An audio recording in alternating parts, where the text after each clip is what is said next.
something depressing?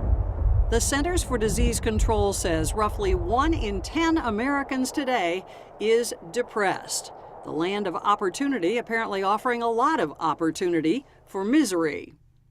It really started to take hold for me in my 40s. I would have these depressive episodes, and they increased in frequency and in intensity. Like in the middle of Starbucks, in the middle of a Starbucks line, I would just start welling up with tears. Novelist Louis Byard had no obvious reason to cry. In fact, he seemed to have every reason in the world to be happy.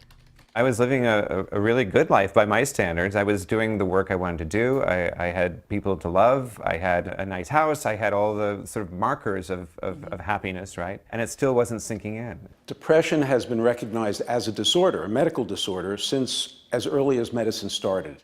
Jerome Wakefield is a professor at the New York University School of Social Work. Basically, for 2,500 years, there is a tradition in which people have recognized that at times something goes wrong with people's ability to process loss, or it goes wrong where they're just generating sadness in an unstoppable fashion that immobilizes them. People have trouble falling asleep or staying asleep. They have a change in their appetite. Their energy level's low. They start to have a lot of negative thoughts about themselves. It's like wearing a dark pair of glasses. And more Americans are seeing the world through those glasses, says psychiatrist Richard Friedman at New York's Weill Cornell Medical College. The rates of depression have been going up over the last several decades in most industrialized nations. We're talking something like 27 million Americans? Yes. Several studies claim rates of depression are 3 times today what they were just 2 decades ago. If 1 out of 10 people are taking medications and then many other people are feeling it, you've got something that's spread throughout the culture. It used to be called sadness. But as usual in this complicated field, not everyone agrees. Professor Wakefield says there is no real spike in depression, just a spike in diagnosing it. What's happened is that the definition of depressive disorder has gotten so generalized, covers so many forms of sadness, that these figures have exploded and encompass many people who are having normal reactions to loss. When you realize that depression has left you nowhere to go, when you've lost interest in everything. Wakefield says just turn on the TV and you'll see commercials bent on convincing people that they are depressed. Depression hurts in so many ways. Sadness, loss of interest, anxiety.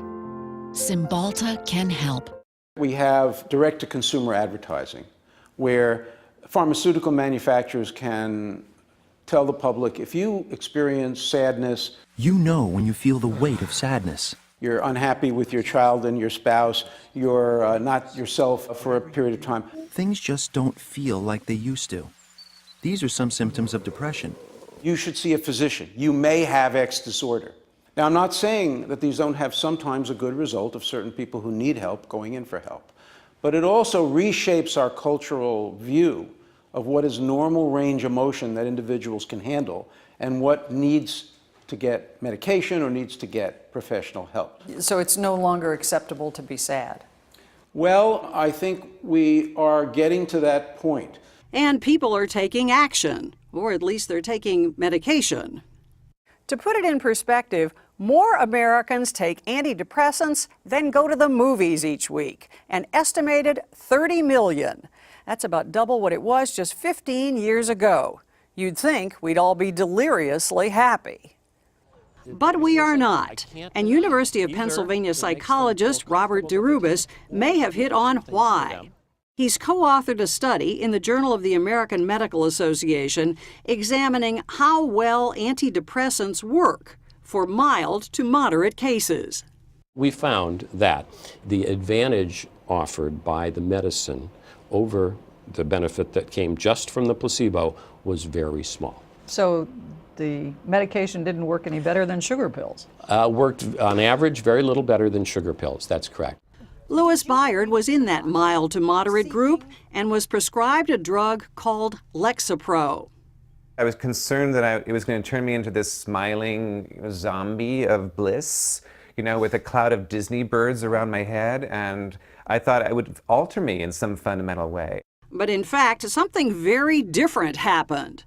Nothing at all, or so it seemed. Was there a change?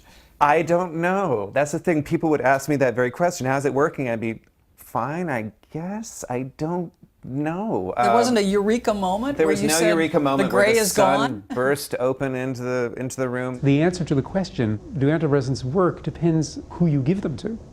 If you give them to people who have sadness but not depression, they aren't going to do anything because they don't have the disease for which the drugs are designed.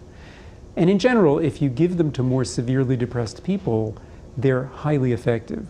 But he says, unfortunately, those people, the severe cases, too often don't get help, while the mildly depressed and the just plain sad end up on an antidepressant. One possible problem, 65% of all such prescriptions are written not by psychiatrists, but by primary care doctors. Who prescribed it? My primary care physician, or let me correct myself, I went to my primary care physician. She was on vacation that day, so I was prescribed the pill by another doctor in the same practice. Somebody who knew you? No, they didn't know me at all. And it was actually the most efficient medical transaction I think I've ever had. I walked in, I said, I've been talking to my therapist, maybe need a pill. And within 20 seconds, I had a prescription for Lexapro. And I think even a prescription for 3 refills after that. So I was ready to roll. That was 4 years ago. Byard says he feels much better today, but has no idea if Lexapro had anything to do with it. So, have you stopped taking antidepressants? That's a very good question, Susan. I am still taking my Lexapro every day, and I ask myself why, because I don't necessarily think the pill works. And I think it's the same reason an agnostic would go to church, just in case. I'm going to cover my bases. He's not alone in his uncertainty.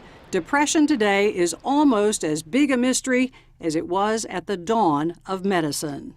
So we don't know why people get depressed. We don't know what happens in their brain. So the answer is we do not know. We are putting drugs into people's bodies that may be helpful, and that's necessary sometimes in medicine.